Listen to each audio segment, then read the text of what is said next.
사람에게는 버릇이 조금 있습니다.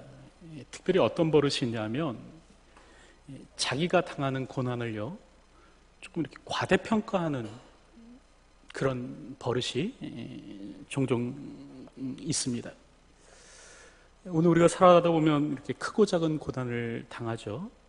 그럴 때 이제 오늘 우리가 어떻게 하는가 하면 이렇게 당하는 고난을 아주 절망적인 것으로 또 아주 큰 것으로 그렇게 생각하는 경향이 있는 것입니다.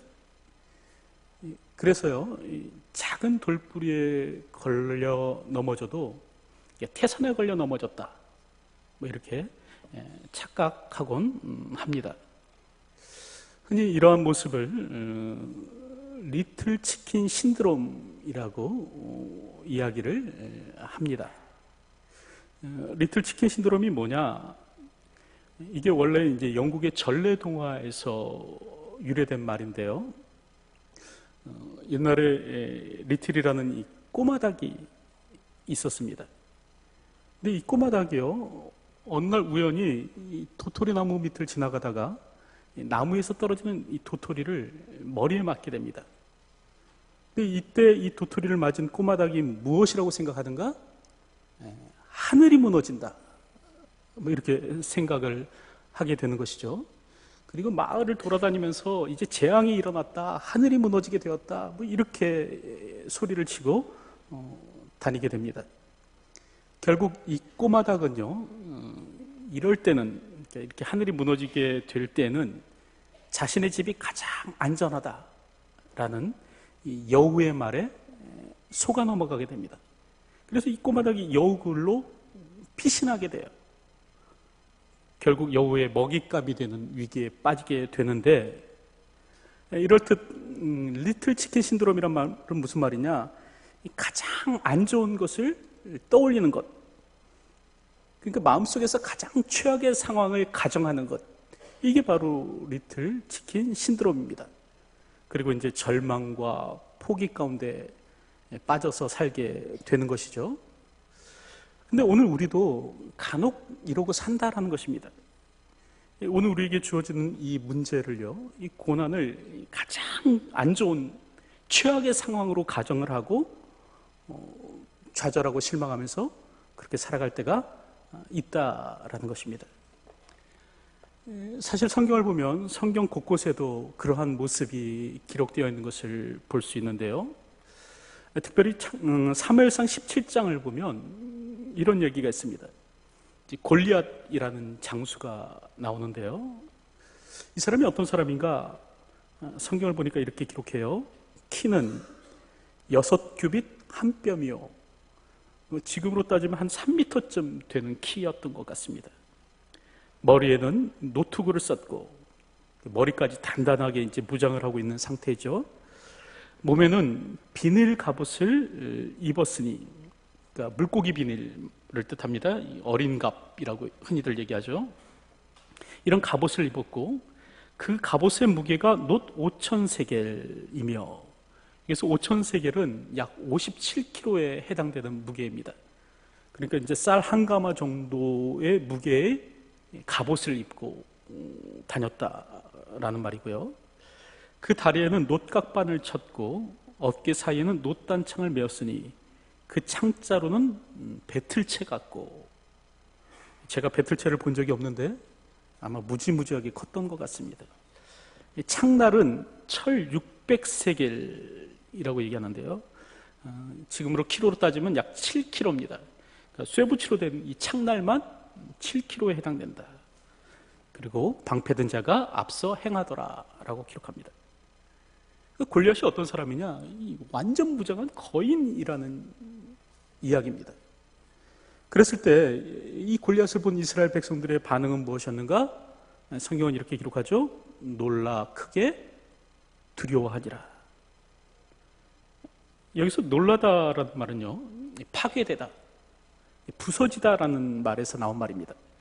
그러니까 이스라엘 백성들이 지금 골리앗을 보고 어떻게 되는가? 마음이 다 산산조각 나버린 거예요. 부서져 버린 거예요. 다시 말하면 극도의 공포심에 빠져 있더라라는 것이죠. 뿐만 아니라 이 두려워하다라는 말은요, 이 어떤 강력한 힘에 대해서 이 정신적으로 완전히 압도된 상태를 의미합니다. 지금 이스라엘 백성들이 골리앗의 기에 눌려 있다는 거예요. 그리고 겁을 집어먹고 완전히 주눅 들어 있더라, 그런 이야기죠. 하지만 여기서 오늘 우리가 좀 잠깐 생각해 봐야 할 것이 있습니다. 그게 무엇이냐? 골리앗이 과연 그 정도로 이스라엘 백성들이 놀라 크게 두려워할 정도로 두려워해야 할 대상인가 하는 것입니다. 오늘 성경에 기록된 대로요, 이 겁에 질려서 이 정신이 혼미해질 정도로 그렇게 두려움을 느껴야 될 대상이냐라는 말입니다. 오늘 성경을 보면요, 오늘 우리가 익히 살펴보았듯이 이 골리앗은 노투구를 썼다고 이야기를 합니다. 또 두 번째로는 어린 갑옷을 입었다라고 얘기하죠. 또 다리에는 각반을 찼습니다. 그리고 방패든 병사가 골리앗을 지켰어요. 여러분, 이게 시사하는 바가 무엇이겠습니까? 이게 의미하는 바가 뭐겠어요? 이 말은 곧 골리앗 역시 창에 맞으면 피를 흘리고 활에 맞으면 거꾸로지는 인간이라는 거예요. 그래서 방패로 자신을 지키지 않고 또 갑옷과 투구로서 자신을 지키지 않으면 결국 죽음에 이르는 존재가 골리앗이라는 것입니다. 여러분, 골리앗은요, 불사신이 아니에요. 싸워서 못 이기는 존재가 아닙니다. 오늘 우리가 똑같은 인간이에요. 물론 우리보다 등치는 크죠. 하지만 그 역시 투구와 갑옷과 방패가 아니고서는 자신의 목숨을 지키지 못하는 오늘 우리와 똑같은 사람입니다. 근데 오늘 성경을 보면 이스라엘이 어떻게 합니까? 골리앗 앞에서 벌벌 떠는 거예요.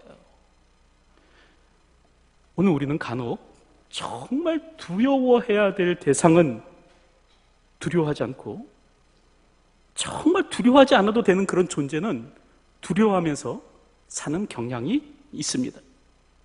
그러니까 오늘 우리가 정말 두려워해야 할 분, 오늘 우리의 하나님은요, 조금도 두려워하지 않고요, 정말 오늘 우리가 전혀 두려워하지 않아도 되는 존재예요. 특별히 눈에 보이는 인간들, 이 인간들은 몹시 두려워하면서 살아가는 경향이 있다라는 것이에요. 그래서 성경은 오늘 성경을 보면 우리 주님은 마태복음 10장 28절에서 우리들에게 다음과 같이 말씀하시죠. 몸은 죽여도 영혼은 능히 죽이지 못하는 자들을 두려워하지 말고 오직 몸과 영혼을 능히 지옥에 멸하시는 자를 두려워하라. 예수님 지금 뭐라고 얘기하냐면 몸은 죽여도 영혼은 죽이지 못하는 이 인간들, 이 사람들, 이게 오늘 우리의 두려움의 대상이 아니라 정말 오늘 우리가 두려워하면서 살아가야 될 분은 누구인가? 우리의 몸뿐만 아니라 영혼까지도 함께 지옥에 던지실 수 있는 우리 하나님, 이 하나님을 두려워하면서 살 수 있어야 된다, 그런 얘기를 하고 있는 겁니다. 근데 문제는 무엇인가? 오늘 우리가 거꾸로 살아간다는 거죠. 하나님은 우습게 생각하면서 살아가고 사람은 두려워하면서 살아가고.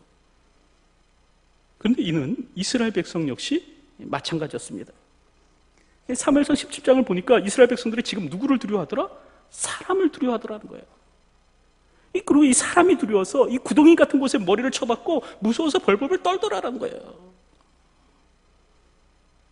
여러분, 오늘 우리는 하나님만 두려워할 줄 아는 사람이 되어야만 합니다. 그러니까 오늘 우리가 바라봐야 할 분은 누구인가? 하나님이세요. 오늘 우리가 집중해야 될 것은 무엇인가? 하나님의 크기, 하나님의 위대함, 하나님의 능력에 집중할 수 있는 사람이 되어야지 이 문제의 크기요, 이 문제의 심각성, 문제의 중차대함, 이런 거 바라보면서 겁을 먹어서는 안 된다는 것입니다. 근데 오늘 우리는 때때로 겁을 먹고 살아가죠. 그리고 우리가 가진 문제를 큰 것으로 과대평가하면서 살아갑니다. 그러니까 하늘에서 떨어진 이 도토리 하나를 이 하늘이 무너지는 징조라고 여기면서 오늘 우리가 절망하고 낙담하면서 그렇게 살아가더라라는 것입니다. 사실 오늘 우리가 가지고 있는 이 문제를 과대평가하는 이런 인간의 모습은 오늘 우리가 읽은 이 본문 룻기에도 기록되어 있는 것을 볼 수 있습니다. 오늘 우리가 읽은 본문 룻기 1장 20절 말씀을 보면 뭐라고 기록하죠? 이렇게 기록하죠. 나오미가 그들에게 이르되 나를 나오미라 부르지 말고 나를 마라라 부르라. 이는 전능자가 나를 심히 괴롭게 하였음이니라. 이렇게 얘기합니다. 여기서 나오미라는 말은요, 기쁨이라는 뜻을 가지고 있습니다. 희락이 나오미고요. 또 마라라는 말은 무슨 뜻이냐면 쓰다라는 말입니다. 괴로움, 씀, 이게 바로 마라입니다. 근데 오늘 본문을 보면 이 나오미라는 여인이 자신의 고향 사람들을 향해서 이 고향 사람들을 만났을 때 뭐라고 얘기하는가? 이렇게 얘기해요. 나를 기쁨이라고 부르지 말아달라. 이제 나를 괴로움이라고 불러다오. 나를 만날 때마다 괴로움아 괴로움아 이렇게 불러다오. 이런 얘기를 하고 있는 것입니다. 자, 그렇다고 한다면 이 그녀가 이렇게 말하는 까닭은 무엇인가? 왜 그런가?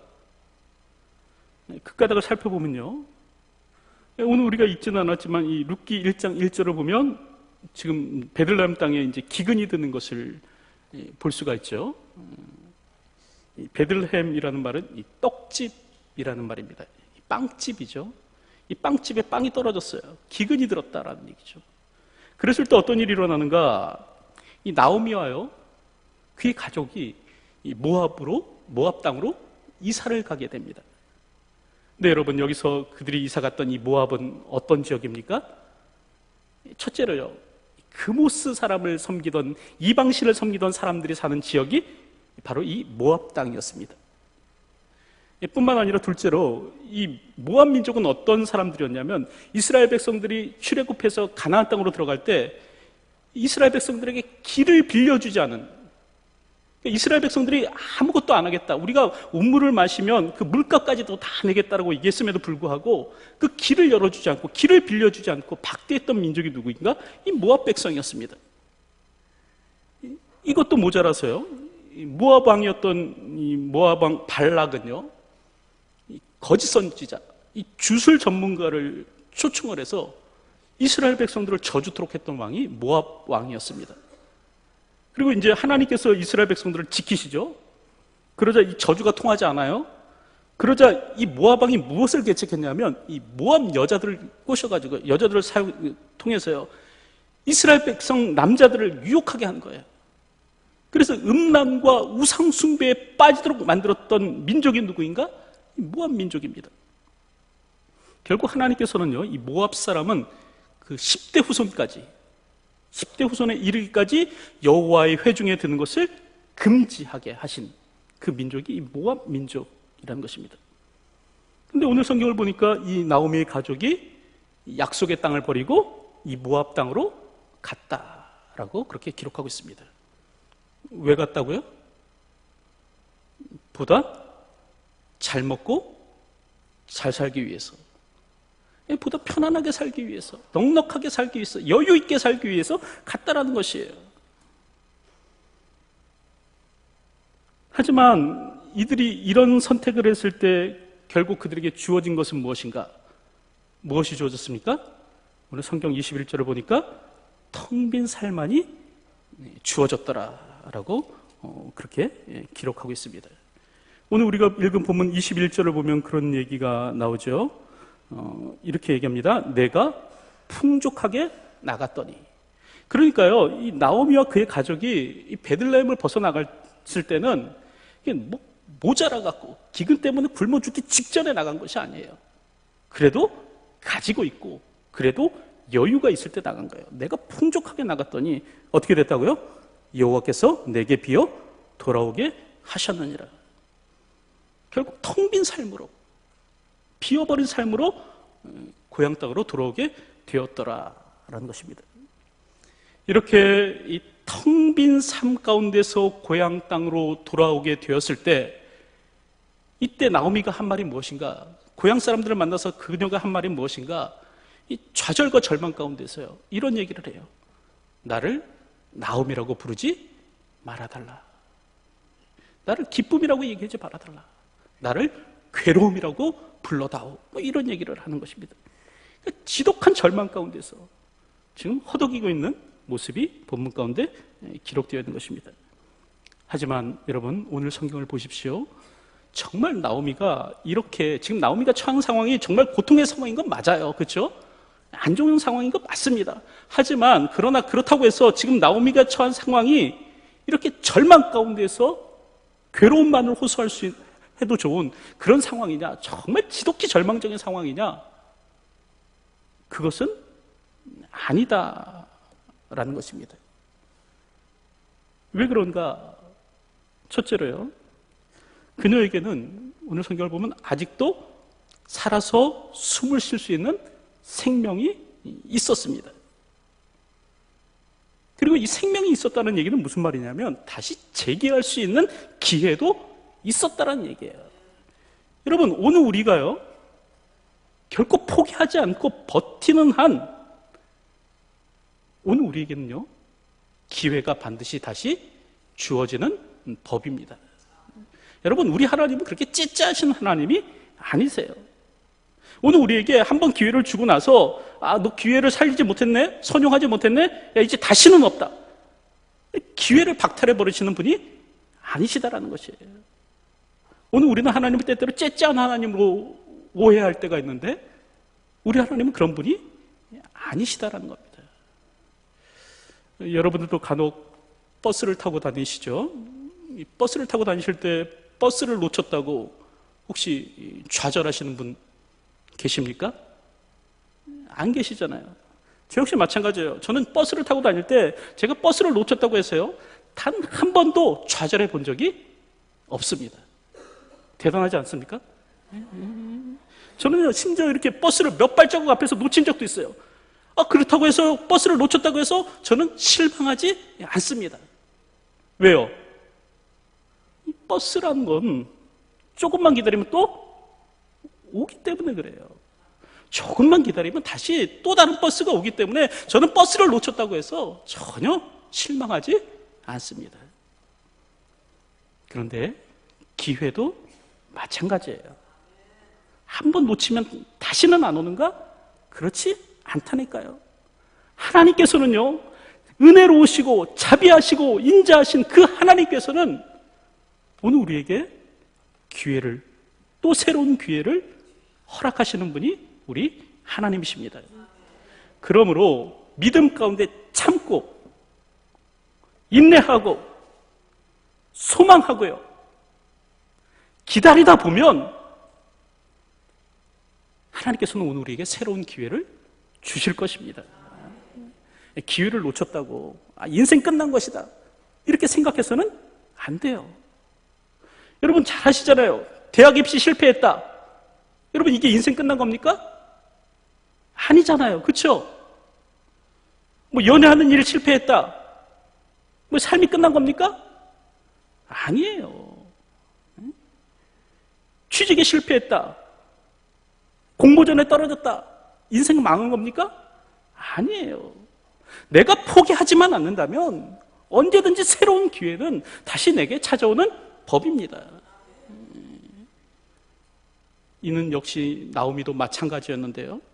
나오미가 버티는 한 그녀에게는 회복의 기회가 주어지는 것이에요. 둘째로요, 그녀에게는 가족이 있었습니다. 누가 있었습니까? 며느리였던 룻이 있었잖아요. 근데 룻기를 보면 이 며느리 룻에 대해서 뭐라고 얘기하냐면 7 아들이 부럽지 않은 며느리, 이렇게 기록하고 있습니다. 왜 이런 평가를 하는가? 나오미가 얘기했거든요. 내 동족에게로 들어가라. 이제 내가 너를 위해서 해줄 수 있는 일이 아무것도 없다. 이제 친정에 가서 살아라. 이렇게 얘기를 하는 거예요. 이때 이 며느리였던 룻이 그의 시어머니에게 뭐라고 얘기하는지 아십니까? 이렇게 얘기하죠.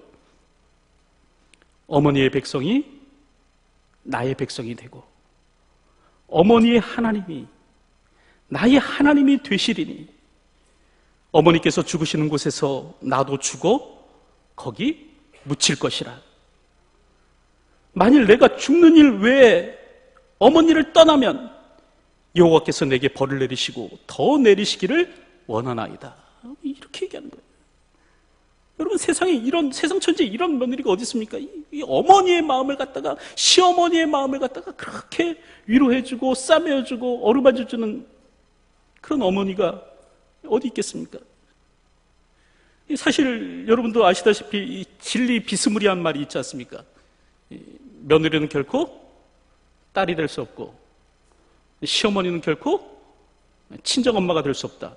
이런 진리 비스무리한 이런 얘기 있지 않습니까? 그렇죠? 다 아시죠? 여러분, 이 며느리는 결코 딸이 될 수 없는데, 그럼에도 불구하고 이 룻은 어떤 여인이었는가? 딸 같은 며느리였다라는 거예요.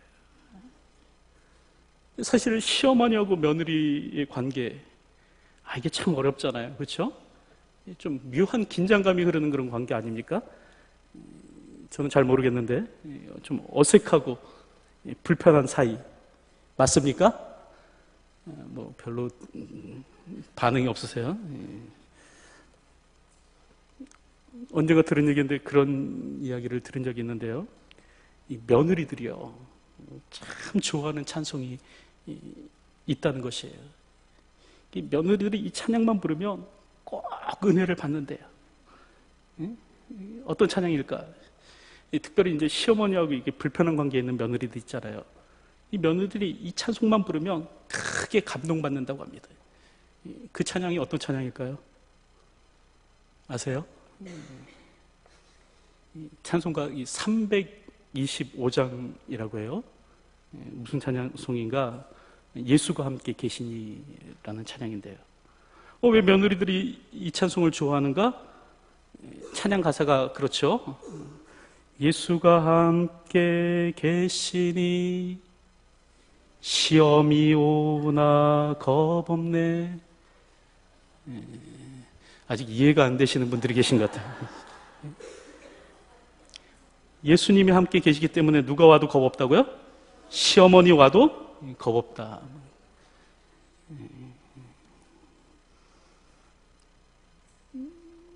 이처럼 좀 친해질래야 잘 친해질 수 없는 관계가 며느리하고 시어머니 관계 같은데, 오늘 성경을 보니까 룻은 다르더라는 거예요. 그녀는 딸 같은 며느리였다라는 거예요. 이 나오미의 그 공허한 마음을 채워줄 수 있는, 따뜻한 사랑의 말로서 채워줄 수 있는 그런 며느리였다라는 것이에요. 이런 며느리가 룻에게는 있었다. 나오미에게는 있었다. 세 번째로요, 이 나오미가 좌절하지 않아도 되는 까닭이 있는데, 그 이유는 뭐냐면 그녀에게는 하나님이 계셨습니다. 사실 룻기는 어떤 책이냐면요, 이 나오미의 회복을 말해주는 책이 룻기입니다. 그러니까 나오미의 텅 빈 삶이 어떻게 회복되어졌는가, 그것을 말해주는 책이 룻기예요. 물론 오늘 성경을 보면 이 나오미는요, 모압 땅에서 모든 것을 잃었습니다. 남편도 잃었고요, 아내도 잃었어요, 자식도 잃었어요. 그리고 텅 빈 삶의 모습으로 이 고향 땅으로 돌아왔습니다. 하지만 여기서 끝인가? 룻기는 여기서 끝난 것인가? 그렇지 않아요. 이런 텅 빈 나오미의 삶이었지만 이 야곱의 전능자 이스라엘의 하나님께서 그녀의 삶에 개입하시고 간섭하셔서 결국 그녀의 삶을 회복시켜 주시더라라는 것이 룻기의 내용입니다. 여러분, 지금은요, 이 나오미가 이렇게 텅 빈 삶의 모습을 드러내지만 룻기 하반부에 가면요, 룻기 4장에 가면 이 나오미의 삶에 엄청난 반전이 일어납니다. 결국 나오미가 어떤 사람이 됩니까? 이스라엘의 최고의 왕이었죠. 지금도 뭐 이스라엘 백성들이 가장 존경하고 가장 따르는 그런 왕, 누굽니까? 다윗이요. 그 다윗의 고조 할머니가 되는 사람이 누구인가? 나오미예요. 나오미가 나중에 다윗 왕의 고조 할머니가 되는 일이 일어납니다. 엄청난 일이 일어나는 거예요. 이 나오미를 통해서 다윗이 나타나게 된 거예요. 여러분, 어떻게 이 일이 가능했는가? 야곱의 전능자께서, 이스라엘의 하나님께서 나오미의 삶 가운데 함께 계셨기 때문입니다. 특별히 오늘 본문을 보면 이 오늘 본문에는 두 번에 걸쳐서 이 전능자라는 얘기가 나와요. 전능자. 지금 나오미 하나님은 어떤 하나님이신가? 전능하신 하나님이에요. 전능자예요. 여러분, 전능자가 가지는 말의 뜻이 무엇입니까? 불가능한 일이 없다라는 얘기 아니에요. 힘과 능력과 권위를 가지고 세상의 모든 만물을 다스리시는 하나님, 오늘 우리 인생에게 모든 풍족한 것을 공급하시는 하나님, 이 하나님이 오늘 우리의 하나님이시다라는 거예요. 특별히 창세기 17장을 보면 하나님께서 아브라함에게 나타나시죠. 자식이 없는 아브라함에게 나타나세요. 그리고 무엇을 말씀하시냐면 후손에 관한 약속을 하십니다. 내가 너에게 아들을 주겠다. 그러면서 하나님은 스스로에 대해서 자신을 소개하시는데, 이때 무엇이라고 자신을 소개하시는가? 나는 전능자이다. 전능자다라고. 이게 무슨 말이에요? 불가능한 일이 없는 하나님이다라는 거예요. 또 이삭이 야곱을 축복할 때도 그렇게 얘기를 해요. 하나님께서 반드시 너를 축복하여 주실 것이다. 왜? 오늘 우리가 섬기는 하나님은 어떤 하나님이시기 때문에? 전능자이시기 때문에 그렇다. 반드시 너를 축복해 주실 것이다. 전능하신 하나님께서 너를 축복하시고 말 거다. 이런 얘기를 하는 거예요. 또 출애굽기 6장을 보면요, 하나님께서 모세에게 이스라엘 백성들을 구원할 사명을 주십니다. 네가 이제 바로의 학정에서 이스라엘 백성들을 구해낼 것이다. 근데 어떻게 이것이 가능하냐? 바로 나는 전능하신 하나님, 전능자이기 때문에 반드시 이 일이 일어날 것이다. 이렇게 얘기하는 겁니다. 이렇게 전능자라는 말은 무슨 말이냐면 불가능한 일이 없으신 하나님이라는 거예요. 모든 능력 가운데서 만물을 다스리시고 통치하시고 우리의 삶을 주장하시는 하나님이 우리 하나님이시다라는 거예요. 근데 이 전능자께서 지금 누구와 함께 계셨다? 나오미의 삶에 함께 계셨다는 거예요. 나오미의 삶을 홀로 내버려 두지 아니하시고 그녀의 삶에 개입하셔서 그 가운데 역사하시더라라는 겁니다. 자, 그렇다고 한다면 나오미 절망할 필요가 있습니까? 없습니까? 없다라는 것이. 그녀에게는 다시 한번 새롭게 도전할 수 있는 기회가 있고, 특별히 이 아들보다도, 7 아들보다도 더 귀한 이 며느리가 있고, 또 특별히 그녀에게는 그녀 아직 살아계셔서, 오늘도 살아계셔서 능력 가운데 역사하시는 이스라엘의 전능자가 그녀의 하나님이시기 때문에 나오미는 결코 좌절하거나 낙심할 필요가 없다라는 것입니다. 여러분, 이는요, 오늘 우리 역시도 마찬가지입니다. 오늘 우리 역시도, 오늘 우리에게도 여전히 기회는 존재하고, 여전히 오늘 우리에게는 아직도 나를 사랑하는 가족들이 있고, 여전히 오늘 우리에게는 내 가운데서 능력을 행하시는 이스라엘의 전능자가 계시다라는 겁니다. 여러분, 문제가 아무리 커 보여도요, 오늘 우리가 좌절할 필요가 없어요. 왜냐? 하나님이, 이스라엘의 전능자가 나의 하나님이시기 때문에 그렇습니다. 특별히 시편 91편을 보면요, 시인이 이렇게 얘기를 해요. 이스라엘의 전능자께서 너의 피난처가 되어주시고 너의 요새가 되어주신다. 그가 너를 지키실 것이고 그가 너를 건지실 것이고 그가 너를 보호하여 주실 것이다. 이렇게 얘기하고 있습니다. 또 이사야서 60장 15절 이하를 보면요, 이렇게 얘기해요. 이전에는 네가 버림을 받고 미움을 당하였지만 이제 야곱의 전능자께서 너와 함께 계심으로 말미암아 내가 영원한 아름다움과 대대의 기쁨이 될 것이다. 이런 약속을 해주고 있는 것을 보게 됩니다. 이스라엘의 전능자는 곧 오늘 우리의 아버지십니다. 우리의 하나님이세요. 그렇기 때문에 오늘 우리는요, 오늘 우리에게 주어진 문제가 아무리 커 보여도 좌절하거나 낙심해서는 안 된다는 것이에요. 오늘 우리가 해야 될 일은 무엇인가? 이 문제를 묵상하는 일이 아니라, 내가 당한 문제가 얼마나 큰가, 이게 얼마나 중차대한 것인가, 이거 묵상하는 게 아니라 오늘 우리의 하나님의 크심을 묵상하면서 살아갈 수 있는 사람이 되어야만 하는 것입니다. 그리고 하나님 붙든 손 꼭 붙잡고 놓지 말아야 됩니다. 언젠가 길을 가다가 이런 그림을 본 적이 있는데요, 그러니까 야곱의 하나님, 이스라엘의 하나님을 붙잡은 손을 놓지 않는다면 하나님께서는 오늘 우리의 삶에 다시 한번 더 회복을 허락하여 주실 것입니다. 오늘 우리가 믿음을 포기하지 아니하고요, 끝까지 포기하지 아니하고 하나님 붙든 손, 이 붙잡은 손, 이 손만 놓지 않는다면 하나님께서는 반드시 우리에게 다시 기회를 허락하여 주실 것입니다. 그 옛날 나오미의 삶을 회복시켰던 그 하나님께서 오늘 우리의 삶도 회복시켜 주실 것입니다. 이게 바로 성경의 메시지예요. 이게 룻기가 오늘 우리에게 하고자 하는 이야기입니다. 오늘도 이 같은 사실을 기억하며 하나님 붙잡은 손 놓지 않고 믿음 가운데서 주어진 삶을 살아가실 수 있는 저와 여러분들이 되었으면 좋겠습니다. 기도하겠습니다. 이스라엘의 전능자가 오늘 우리의 하나님이심을 고백합니다. 오늘도 주어진 삶 살아갈 때 하나님 붙잡은 손 놓지 않고 살아가는 저희들이 되게 하여 주시옵소서.